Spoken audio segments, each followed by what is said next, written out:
پرانی ایک مثال ہے نا، سینگ از بلیونگ.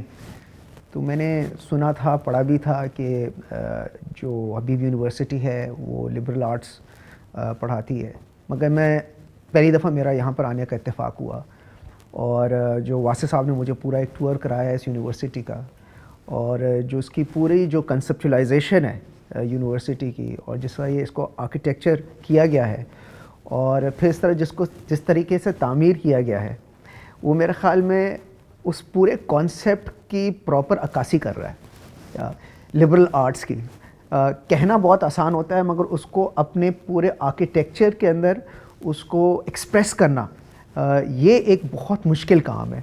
اور میں سب سے بڑی جو حبیب یونیورسٹی کی جو اچیومنٹ ہے کہ انہوں نے اپنے آرکیٹیکچر کے اندر لبرل آرٹس کو ایکسپریس کیا ہے. اور پھر ظاہری بات ہے پورا جو کریکولم ہے وہ تو ظاہری بات ہے وہ تو لبرل آرٹس کے مطابق ہے، جس کے اندر سوشل سائنسز پڑھائی جا رہی ہیں، یا جس کے اندر کریٹیو تھنکنگ پڑھائی جا رہی ہے، یا اس کے اندر ڈیزائن تھنکنگ پڑھایا جا رہا ہے، یا اس کے اندر پوری آپ کو انالیٹیکل تھنکنگ کے بارے میں بات ہو رہی ہے، یا فلاسفی کے اوپر، یا لینگویج کے اوپر، یا ایکسپریشنس کے اوپر جو پڑھایا جا رہا ہے. وہ ظاہری بات ہے آنے والے دنوں کے لیے بہت ہی ایک موضوع سبجیکٹ ہے، بیکاز ٹیکنیکل جو اسکل سیٹس ہیں وہ تو اپنی جگہ بہت امپورٹنٹ ہے، بٹ آنے والے دنوں کے اندر پہلے بھی، مگر میں آنے والے دنوں کے اندر اور بھی زیادہ امپورٹنٹ ہے کہ جو سوشل سائنسز ہے یا آپ کے جو بیسکلی بیہیویئرل سائنسز ہے اس کا بہت زیادہ ایک ایلیمنٹ ہے for the students to be successful when they go into the real world and whether they basically work for themselves, یا وہ کسی اور کارپوریشنس کے لیے کام کریں، یا پاکستان میں کام کریں، یا پاکستان سے کام کریں،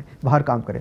تو میرے خیال میں اس اعتبار سے لبرل آرٹس بہت زیادہ ایک موضوع سبجیکٹ ہے. اور پرٹیکولرلی یہاں پہ جو پورا آرکیٹیکچر دیکھا گیا، اور میں بہت زیادہ متاثر ہوا، جو پورا ایک اسٹوڈیو ہے، یا آپ کا پورا جو بیسکلی ایک ڈیزائن لیب ہے، یا جہاں پہ پورا آپ کیوریشن کر رہے ہیں، یا آپ کا پورا جو ایک لائیو تھیٹر ہے. I think so it just actually shows that کہ کس طرح اسٹوڈنٹس کو جو کریٹیو جوسز کو انلاک کیا جا رہا ہے in this university. It's truly impressive. میرے خیال میں جو ایک بہت پچھلے کوئی 10 سے 15 سال میں ایک بہت بڑا ٹیکٹونک شفٹ آیا ہے. جب ہم گریجویٹ کر رہے تھے اس وقت ایک فوکس ہوتا تھا کہ آپ کی ٹیکنیکل اسکل کیا ہے، آپ کو جاب چاہیے ہے، اور آپ نے صرف وہ کام کرنا ہے to earn money, that's it. میرے خیال میں جو ایک بہت بڑا ٹیکٹونک شفٹ یہ آیا ہے کہ جو جن لوگوں کو جو آج کل کے جو اسٹوڈنٹس ہیں جن کو میلینیلس کہتے ہیں یا ہم جنزی کہتے ہیں، وہ ایک بہت ڈفرینٹ پرسپیکٹیو لے کر آ رہے ہیں. ٹھیک ہے، ان کے لیے کام کرنا بہت امپورٹنٹ ہے، بٹ ان کے لیے میننگ فل کام کرنا اور بھی زیادہ امپورٹنٹ ہے. ان کے لیے پرپز اور بھی زیادہ امپورٹنٹ ہے. ان کے لیے وہ کام کرنا امپورٹنٹ ہے جس کے اندر سوسائٹل ایشوز ایڈریس ہوں. اس اعتبار سے جو لبرل آرٹس ہے وہ اگین بہت زیادہ ریلیونٹ ہے آنے والے وقت کے لیے. بیکاز آج اگر ہم کوئی امپلائی اگر ہائر کرتے ہیں، اس سے ایکسپیکٹیشن صرف کام کرنا نہیں ہے، اس سے ایکسپیکٹیشن اس سے کہیں زیادہ ہے. اس سے ایکسپیکٹیشن یہ ہے کہ جو ملک کے اندر یا گلوبلی کوئی بھی سوسائٹل ایشوز ہیں ان کو ایڈریس کیا جائے. کافی اس وقت رجحان ہے ایکٹیویزم کے طرف. بظاہر یہ ایک نیگیٹو ایکسپریشن ہے، بٹ اس کے کچھ جو عنصر ہیں وہ بہت زیادہ پازیٹیو ہیں. سو میرے خیال میں جو اسٹوڈنٹس جو لبرل آرٹس کے ہیں، آئی تھنک سو آنے والے دنوں کے اندر they are going to be a lot more valued as compared to the students who are only trained in the technical skills. یہ جو ابھی آج واصف صاحب نے پورا جو اکنامک ماڈل مجھے سمجھایا ہے حبیب یونیورسٹی کا versus any other university, it is truly remarkable. And I think so it is purely cause led university. اور آج کل بہت زیادہ دنیا میں بات ہو رہی ہے انکلوزیوٹی کی، کہ جو بھی کام کرنا ہے وہ انکلوزیو کرنا ہے. بٹ انکلوزیوٹی کہنا آسان ہے، اس کا مین ڈپینڈنس ہوتی ہے کہ اس کو ڈیزائن کس طرح کیا جا رہا ہے. جس طرح حبیب یونیورسٹی کے اندر پورا اکنامک ماڈل جو ڈیزائن کیا گیا ہے، جہاں پہ 25% is being paid by the student, the remainder is actually scholarship. That opens door کہ it's going to be need blind. جہاں بھی میرٹ پریویل کرے گی ارسپیکٹو کہ اسٹوڈنٹ کس سوشو اکنامک کلاس سے آ رہا ہے، اس کو وہ انڈکٹ کریں گے اور اس کو ٹرین کریں گے. اس کا فائدہ یہ ہوگا کہ جب وہ گریجویٹ کریں گے تو ناؤ جب وہ ریئل پریکٹیکل ورلڈ کے اندر جائیں گے تو they are actually going to be accepted by any other organisation because they are now trend.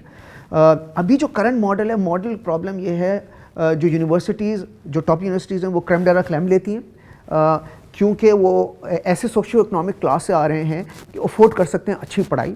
اور پھر ظاہری بات ہے جب آرگنائزیشنز انٹری ٹیسٹ لیتی ہیں تو انہی کو کریم ڈیلا کلیم ہی فلٹر آؤٹ کرتی ہیں, اور آپ کی ایک بہت لارج پاپولیشن ٹیلنٹڈ بھی ہوتی ہے مگر وہ لیفٹ آؤٹ ہو جاتی ہے. سو میرے خیال میں جو کرنٹ ماڈل حبیب یونیورسٹی ہے is truly admirable, it's remarkable, I think so. It's very purposeful, it's very meaningful, and I hope the other universities take inspiration from this model, and instead of just having a side program called under the CSR banner, they make an integral part of the economic model where it's need blind اور جو بھی ایک intellectual یا ایک merit کے اوپر کہیں بھی اسٹوڈنٹ اویلیبل ہے at any part of the country, from any socio economic class, from any school, get an equal chance to work and study. Pakistan کے اندر دیکھوں میرے خیال میں پاکستان کے اندر بظاہر کافی ساری خامیاں بھی ہیں, مگر ایک بہت بڑی جو اچھائی ہے پاکستان کمیونٹی کی کہ بہت بڑی چیریٹی کرتے ہیں, اور کبھی سوچتے نہیں کہ کتنی چیریٹی کر رہے ہیں. ایجوکیشن ایک ایریا ہے جو لوگ بظاہر پاکستان کے اندر چیریٹی وہاں پہ بہت کم کرتے ہیں, اور جو حبیب کا جو ماڈل ہے, اور میرے خیال میں بڑا انٹرسٹنگ ماڈل ہے جو کہ پورا امریکن یونیورسٹیز پریڈومیننٹلی اس ماڈل کے اوپر بلٹ ہیں کہ وہ کمیونٹی سروس کے اوپر ہوتی ہے. وہاں پہ کمیونٹی اسٹوڈنٹس کو فنڈ کرتی ہے تاکہ خالی ایک طبقے کو اس کا ایڈوانٹیج نہ ملے, بلکہ ہر طبقے سے جو لوگ ریپرزینٹ کرتے ہیں ارسپیکٹیو آف دیئر اکنامک بیسس, ان کو ریپرزینٹ کیا جائے. تو میرا میسج ہے یہ کمیونٹی کے لیے کہ میرے خیال میں the way the university has been initiated, it's been now 10 years and it is a need blind university. 75% of the students are on scholarship. It's a very expensive program, it requires a lot of funding, and mashallah university has big plans to further expand the program, and they'll be needing a lot more funding in order to carry on with their community based program. My only appeal to the community is to lean in, contribute and help create future leaders for Pakistan. میرا message یہی ہے کہ میرے خیال میں it's just the beginning, اور آگے ان کے لیے بہت بڑی لائف پڑی ہوئی ہے, اور they should view the life ahead as an adventure, اور کافی اس کے اندر اتار چڑھاؤ آئے گا, اس کے اندر اچھے دن بھی آئیں گے, برے دن بھی آئیں گے, چیلنجنگ مومنٹس بھی آئیں گے, اس کے اندر پلیجرفل مومنٹس بھی آئیں گے.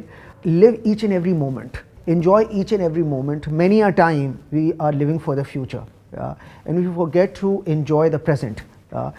میرا صرف ان سے یہ ہوگا seize the present, بیکاز گزرا وقت واپس نہیں آتا. بھلے وہ اسٹوڈنٹ لائف ہے تو اسٹوڈنٹ لائف کو ایکچولی انجوائے کریں, بیکاز جب اسٹوڈنٹ ہوتے ہیں تو بہت جلدی ہوتی ہے کہ میں جلدی سے گریجویٹ کر جاؤں, مجھے کہیں پہ اچھی جگہ پہ جاب مل جائے یا میں اپنا کام کر لوں.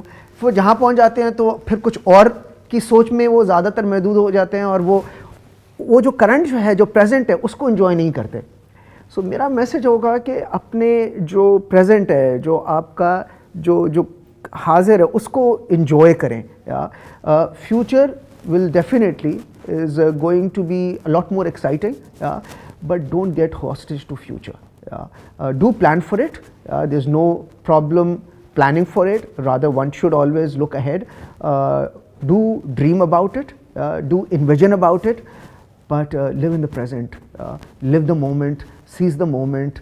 And have fun and joy. And make more friends. And laugh. And smile. And celebrate. And make as many friends as you can.